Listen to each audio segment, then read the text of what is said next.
오늘 말씀은 이 의심과 이별하는 겁니다. 우리가 이별해야 될 것은 의심입니다. 사람들이 가지고 있는 무서운 마음의 질병 중에 하나가 바로 의심입니다. 그래서 의심병은 약도 없다라는 말이 있지요.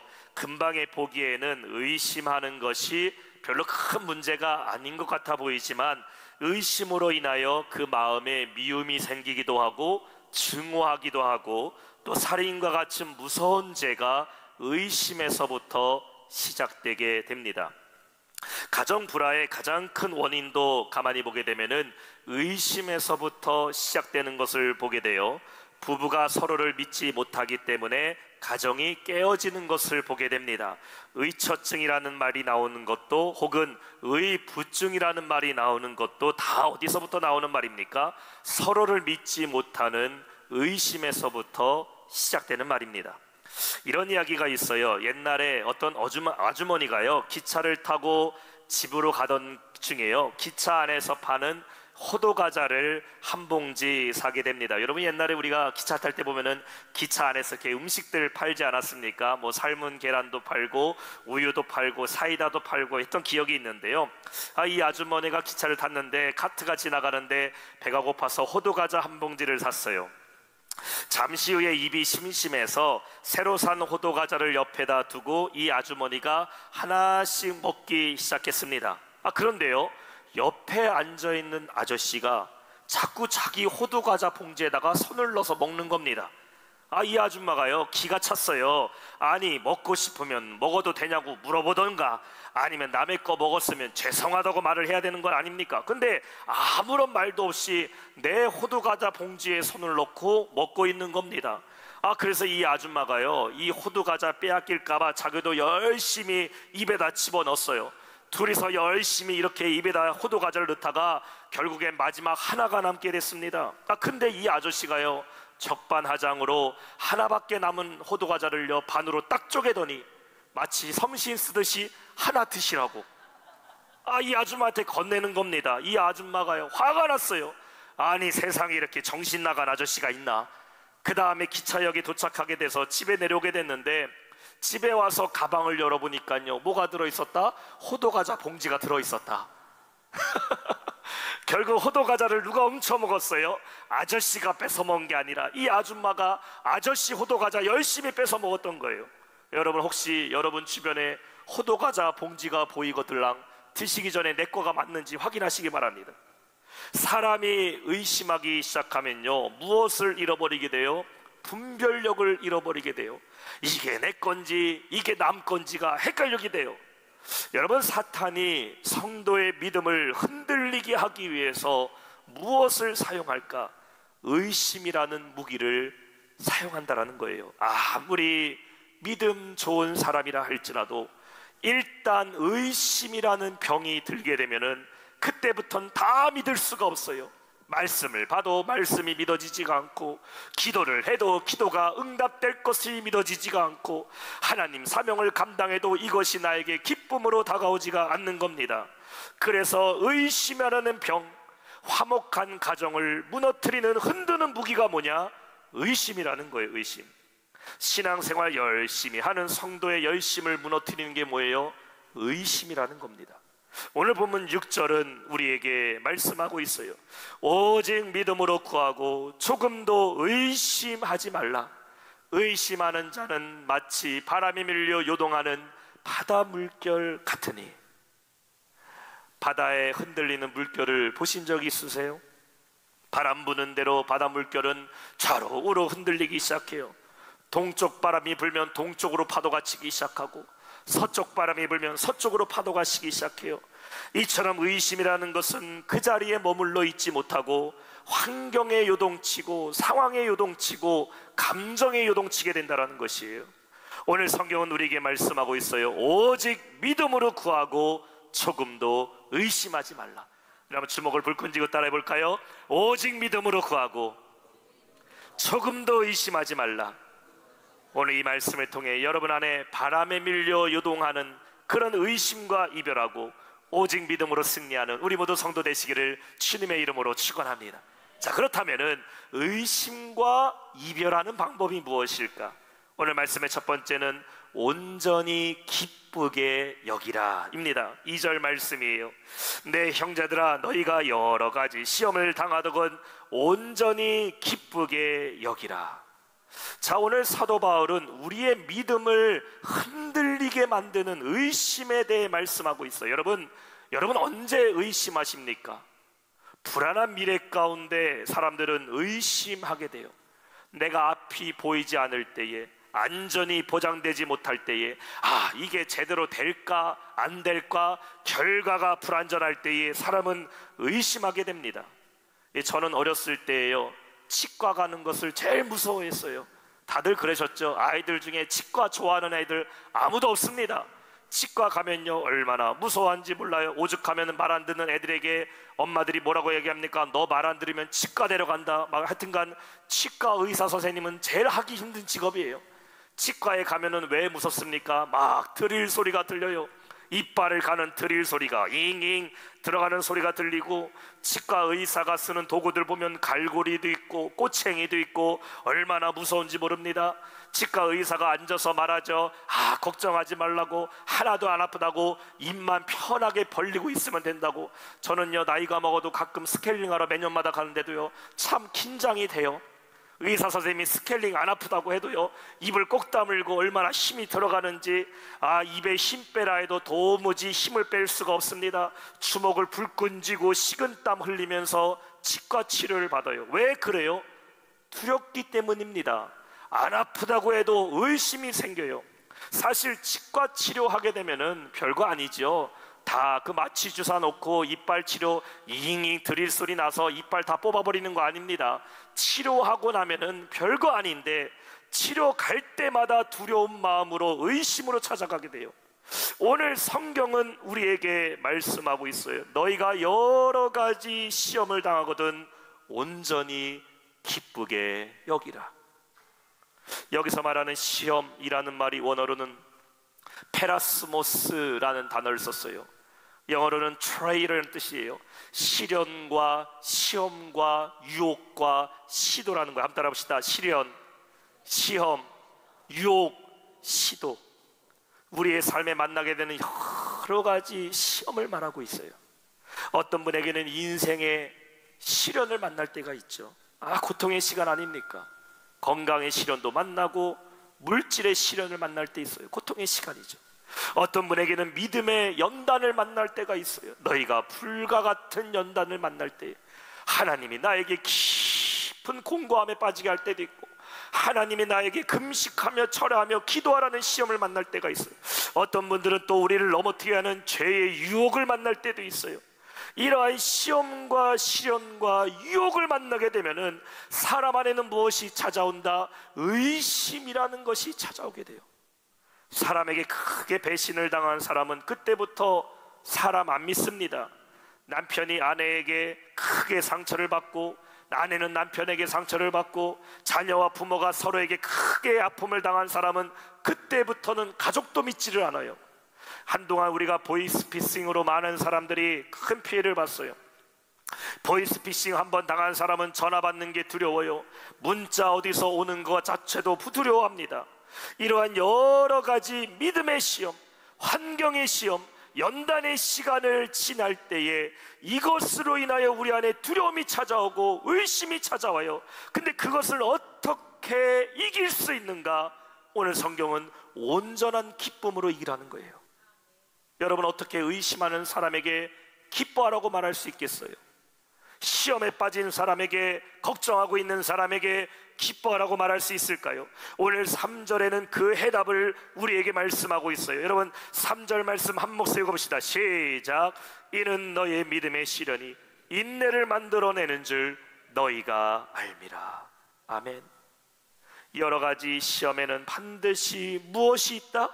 하나님의 뜻하심과 결과가 있음을 믿으시기 바랍니다. 여러분, 의심은 아무것도 만들어내지를 못해요. 사람을 한번 의심하기 시작하면 결과가 나옵니까? 내 마음에 하나님을 의심하기 시작하면 답이 나와요? 안 나와요. 그러나 믿음으로 시련을 이기는 자에게는 무엇이 있다? 인내를 만들어냄을 믿으시기 바랍니다. 인내라는 게 뭔지 아세요? 인내라는 것은 단순히 참는다라는 것이 아니에요. 성도님들에게, 고난에 빠진 분들에게 인내하세요, 이 말은요 그냥 이겨내세요, 참고 살아가세요, 없다고 생각하세요, 이 말이 아닙니다. 오늘 성경에서 말하고 인내는 무엇이냐? 하나님의 뜻을 기다리라는 것이에요. 따라합시다. 인내는 하나님의 뜻을 기다리는 거다. 인내라는 것은 하나님의 응답을 믿고 기다리라는 것이에요. 시편 40편 1절에 말씀하고 있어요. 내가 여호와를 기다리고 기다렸더니 귀를 기울이사 나의 부르짖음을 들으셨도다. 세상에서 인내하라 라는 말은 그냥 참고 살라는 거예요. 인내하세요, 덮고 사세요. 그러나 성경에서 말하는 인내는 무엇일까? 하나님을 믿는 믿음으로 인내하라는 거예요. 구약의 욥이 고난을 당할 때에 그는 인내합니다. 하루아침에 욥의 모든 것이 다 사라져버렸어요. 욥의 10명의 자녀들이 하루아침에 다 죽었어요. 욥의 몸에는 발바닥부터 정수리까지 피부병, 욕창이 일어나서 기와장으로 몸을 긁고 있어요.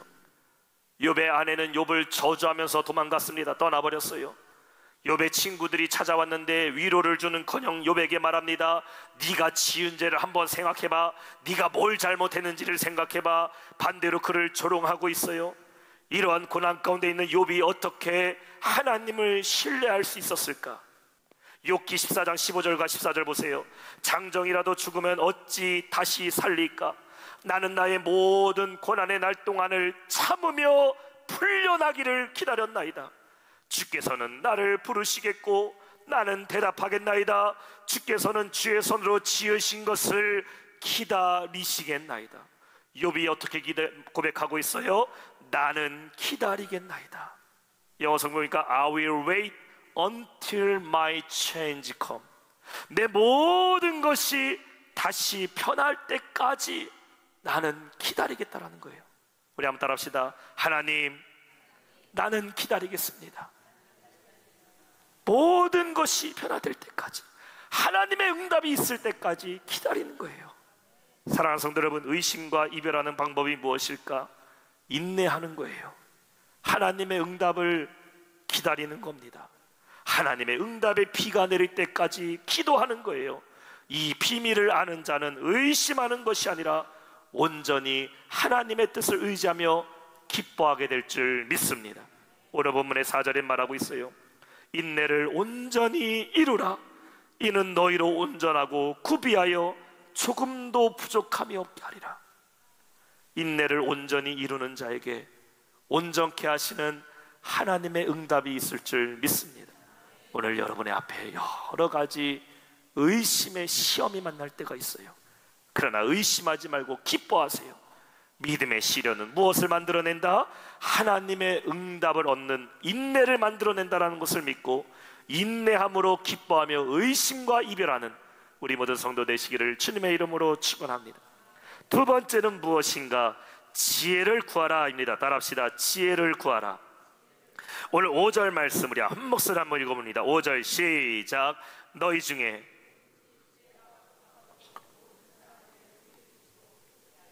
하나님께 구하라. 그리하면 주시리라. 아멘. 자, 의심과 이별하는 두 번째 방법, 지혜를 구하라는 것이에요. 다시 말해, 지혜가 부족하기 때문에 의심하게 된다라는 것이에요. 왜 우리의 마음이 바닷물결처럼 흔들립니까? 왜 자꾸 믿음이 약해지고 의심하게 되느냐? 무엇이 옳고 무엇이 그른지를 잘 모르기 때문입니다. 지혜가 부족하기 때문이죠. 지혜가 부족하니 의심해요. 지혜가 부족하니 주저하고 있어요. 근데 지혜로운 사람은요, 주저하지 않습니다. 지혜로운 사람은 의심하지 않는 거예요. 우리나라에서 가구를 구입할 때에는 거의 완제품으로 가구가 구입되게 됩니다. 여러분이 의자를 산다던가 뭐 책장을 산다던가 테이블을 사게 되면은 완제품으로 이렇게 배달해서 집에서 이렇게 세팅을 해줘요. 근데 미국에서 가구를 살 때 보면은 내가 직접 조립하도록 판매할 때가 있습니다. 그래서 그냥 이런 박스 안에 다 들어있어요. 책상 다리도 들어있고 상판도 들어있고 뭐 나사들도 들어있어서 내가 직접 조립해서 가구를 구입할 때가 많이 있습니다. 우리나라도 뭐 저기 이케아라는 가구점에 가면은 거기는 완제품이 아니라 다 조립하는 걸 판매하게 되죠. 저도 그래서 미국에 살 때예요, 한번 책상을 구입해서 조립한 적이 있어요. 책상 우리가 볼 때는 뭐 간단하게 만들 수 있는 것 같아 보이는데 그거 사다가 직접 조립하려니까 얼마나 어려운지 모릅니다. 나사가 되게 많고요, 나무 합판들도 여러 개가 있어서 책상 다리도 조립하고 상판도 놓고 서랍장도 조립하고 뭐 이렇게 열심히 몇 시간 동안 설명서 한 장 보고 조립하고 설명서 한 페이지 보고 조립했는데요, 나중에 만들고 나니까요 앞에 있는 사진과 조금 틀려요. 책상의 상판, 포장된 이 코팅된 게 바닥으로 가 있고 거친 부분이 위에 가 있어서 이거 책상 쓰려면 뒤집어서 써야 돼요. 그래갖고 그걸 다시 다 분해갖고 처음부터 다시 조립해서 하여튼간 몇 시간 걸려서 이 책상 하나 조립한 적이 있습니다. 처음에 만들 때는 얼마나 엉성한지 몰라요. 이거 방법도 모르고 나사는 워낙에 많고 그러다가 이것을요 한 번, 두 번 하다 보니까요 노하우가 생깁니다. 설명서 보지 않아도 그때는요 금방 만들어요. 똑같은 의자 세 번째 만들 때는 설명서 안 봅니다. 이게 다리고 이게 여기 들어가는 부속이고 뚝딱뚝딱 쉽게 만드는 것을 보게 돼요. 자, 하나님의 뜻을 의심하지 않는 방법이 뭐냐? 우리의 믿음이 흔들리지 않는 방법이 뭐냐? 하나님의 뜻을 알지 못하니까 의심해요. 그러나 지혜가 우리에게 임하면 하나님의 뜻을 분명하게 알게 됨을 믿으시기 바랍니다. 오늘 본문에 말씀하고 있어요. 5절에 너희 중에 누구든지 지혜가 부족하거든. 여러분, 지혜라는 것이 한 번 깨닫는다고 알게 되는 겁니까? 마치 지식과 같이 오늘날 아침에 자고 일어났는데 나에게 지혜가 일하니까 나 이제 지혜롭다, 이거 아닙니다. 오늘 성경에 지혜에 분량이 있다라는 것을 우리에게 말하고 있어요. 지혜가 충만할 때가 있는가 하면은 지혜가 부족할 때가 있다. 마치 수학의 공식처럼 1 더하기 1은 2다라는 것은 지식입니다. 근데 지혜는 뭐예요? 상황에 따라, 환경에 따라, 때의 변화에 따라 깨닫는 것이 지혜예요. 그러니까 지혜가 부족하니까 무엇이 찾아와요? 의심이 찾아오고 염려가 찾아온다는 것이에요. 지혜가 있을 때는 말 한마디를 해도요 잘 말합니다. 어떻게 얘기해야 될지, 이 상황에서는 어떻게 말해야 될지 지혜롭게 말하면 사람의 마음이 바뀌어요. 지혜로울 때는 선택 앞에서도 하나님이 기뻐하신 선택을 하게 돼요. 내가 여기로 가야 될지 저기로 가야 될지 지혜가 있을 때는 올바른 선택하게 됩니다. 근데 어느 날은 지혜가 없어요.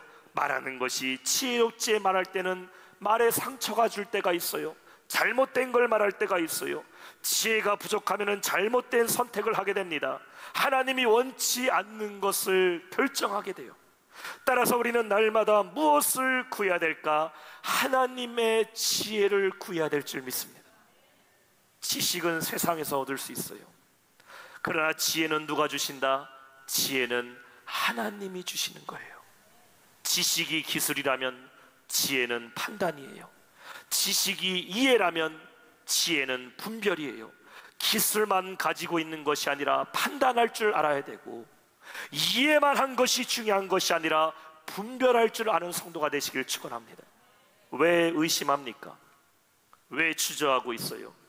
기술은 있는데, 이해는 되는데 무엇을 결정해야 될지, 어떻게 나아갈지 모르기 때문이에요. 오늘 이러한 의심과 이별하는 방법에 대해 5절 후반절에는 말하고 있어요. 모든 사람에게 후히 주시고 꾸짖지 아니하시는 하나님께 구하라. 그리하면 주시리라. 저는 이 말씀에서 큰 위로를 받아요. 여러분, 우리는 언제나 지혜가 부족해요. 그렇기 때문에 무엇이 필요해요? 하나님의 지혜를 구하는 자들이에요.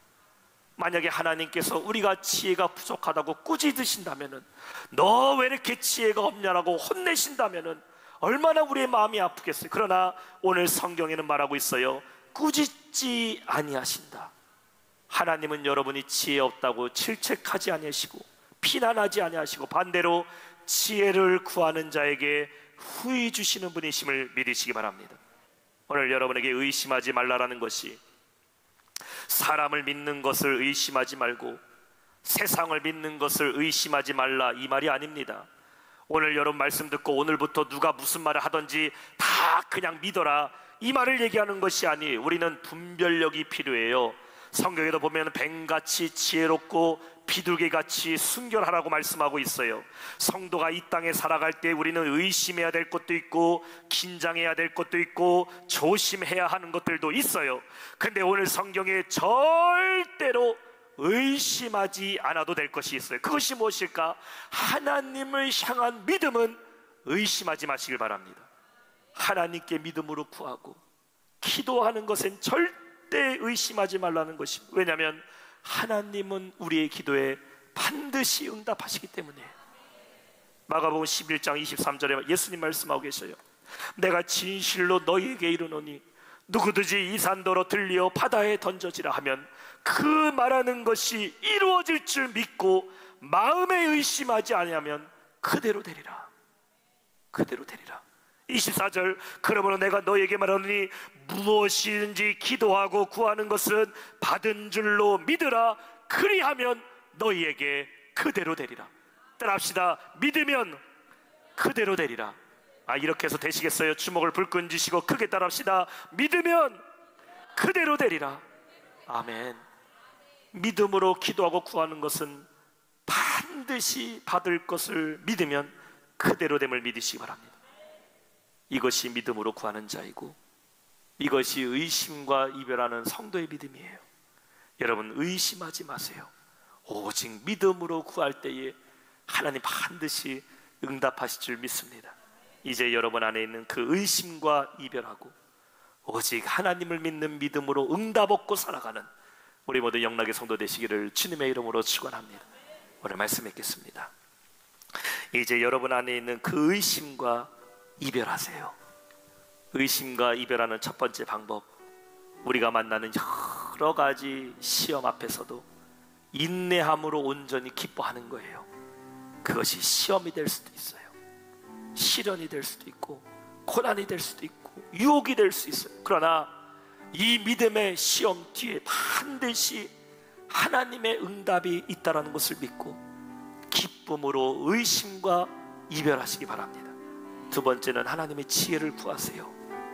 지혜가 없으니까 자꾸 의심하는 거예요.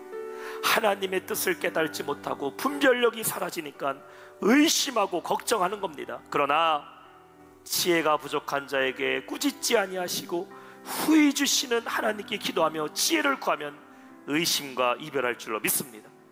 마지막 세 번째, 오직 믿음으로 구하세요. 바람에 밀려 요동하는 바다 물결처럼 동쪽으로 갈까 서쪽으로 갈까 흔들리지 말고 오직 믿음으로 구할 때 반드시 주님은 응답하실 줄로 믿습니다. 일본의 신앙 작가인 엔도 슈샤크는 예수의 생애라는 책에서 이렇게 말해요. 신앙은 본래 99% 의심과 1%의 희망으로 이루어져 있다. 신앙생활 할 때 항상 우리 안에 이 의심이라는 것이 따라오게 돼요. 근데 이러한 의심이 많음에도 불구하고 우리가 어떻게 하나님만 의지할 수 있을까? 진정한 믿음이라는 것이 뭐예요? 온통 의심이 가득한 세상 속에 살고 있지만 그럼에도 하나님만 바라보는 믿음으로 살아가는 자이기 때문에 우리의 삶이 믿음 생활이라고 하는 겁니다. 누군가 불렀던 세상은 요지경이라는 노래 가사와 같이 믿을 사람 아무도 없는 세상 속에 살고 있지만 우리가 오직 믿고 의지할 분 한 분이 계셔요. 그분이 누구예요? 바로 우리 주님이심을 믿으시기 바랍니다. 오직 믿음으로 구할 때 응답하시는 주님을 바라보며 의심과 이별하는 우리 모두 성도 되시기를 주님의 이름으로 축원합니다.